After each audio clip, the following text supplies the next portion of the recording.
When a cyclist travels along a straight road north to south with a constant speed of 6.5 meters per second, the wind appears to come from the direction west 45 degrees south. Now, when you're doing this type of question, think about it, alright? So imagine you're running, sorry, first of all, imagine you're stationary.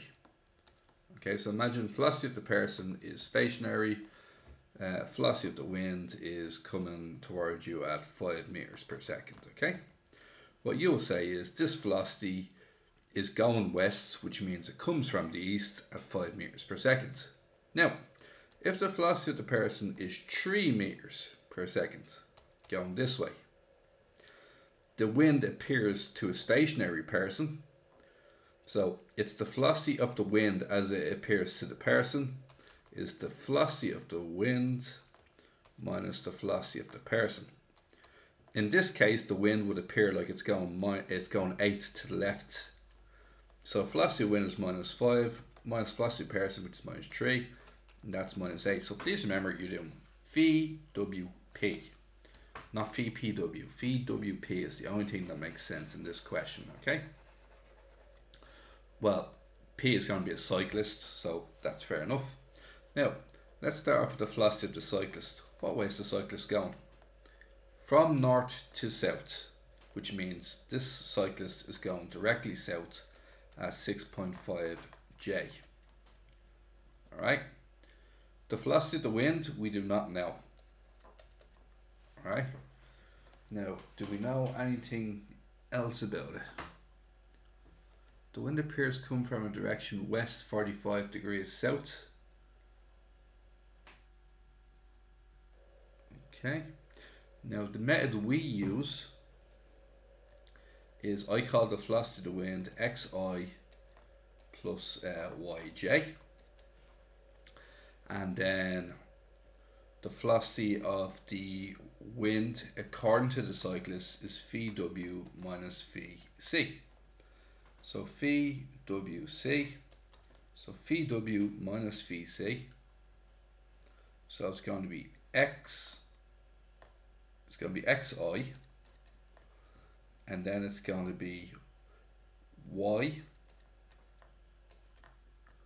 minus 6.5. So if some of you are wondering about that, let's write it out, and it's told it's going to be xi plus yj, take away 0i minus 6.5 j, which is y equals is y plus 6.5 j,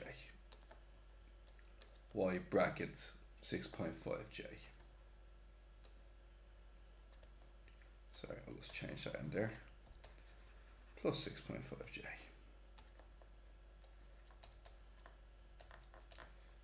Now, the next thing you're going to notice is the wind appears to come from the direction west 45 degrees south.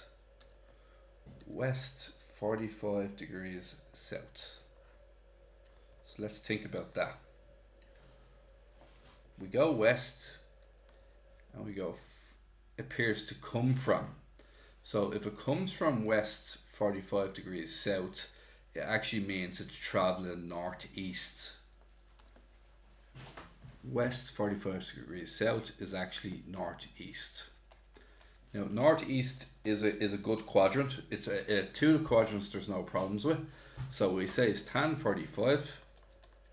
Now according to our graph here, x is the adjacent value, because that's the I value, and the blue value is y plus 6.5. So tan 45 equals y plus 6.5 all over x, cross multiply. Tan 45 is 1, x minus y equals 6.5. Okay, and now that's the first one, first scenario done. Okay, so I'm just going to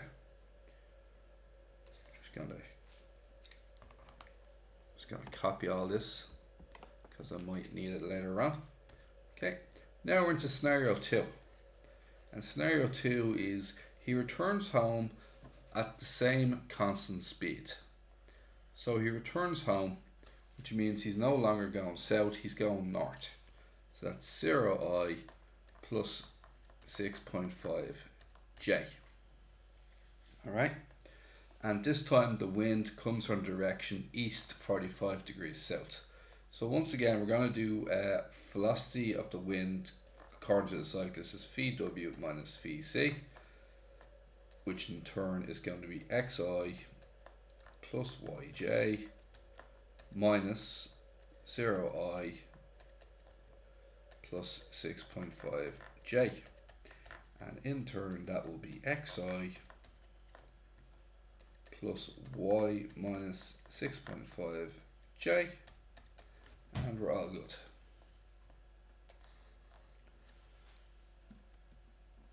Now, here's what we're going to do now.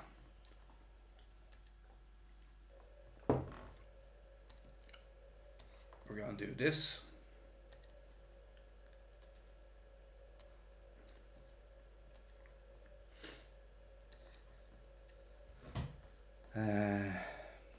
So it comes from the direction east 45 degrees south.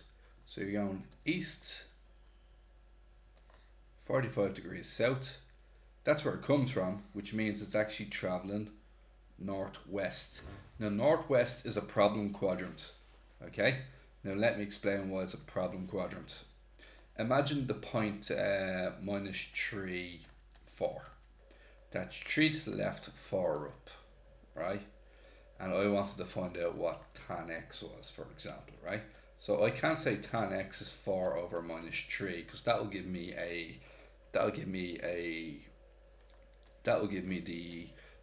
the bigger than 90 degree. It won't give me the acute angle, it'll give me the obtuse angle. So what we do is we multiply the adjacent value by minus, and I'll just do tan x equals 4 over 3.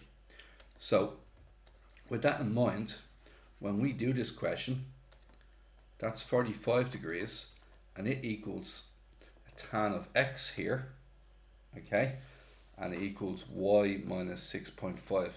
But you have to make sure to multiply this fraction by negative to make it work. You have to do that for the top left quadrant and the bottom right quadrant are the only two you have to do that for, right?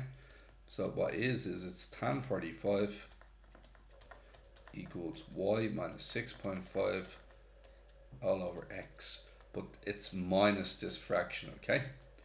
So once again what we're going to get is we're going to get x, tan 45 is 1, so it's going to be x equals minus y plus 6.5, I believe, and then x plus y equals 6.5. Right, and then I had that formula from earlier, I believe. I'm just going to paste it now. Here we are.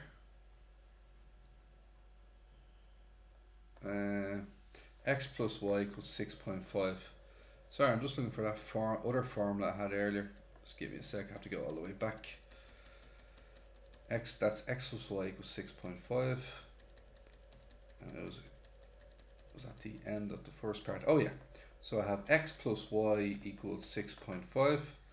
I also have x minus y equals 6.5. Add the two of them together, I'm going to get 2x equals 13, and then x equals 6.5, which means the y value is 0.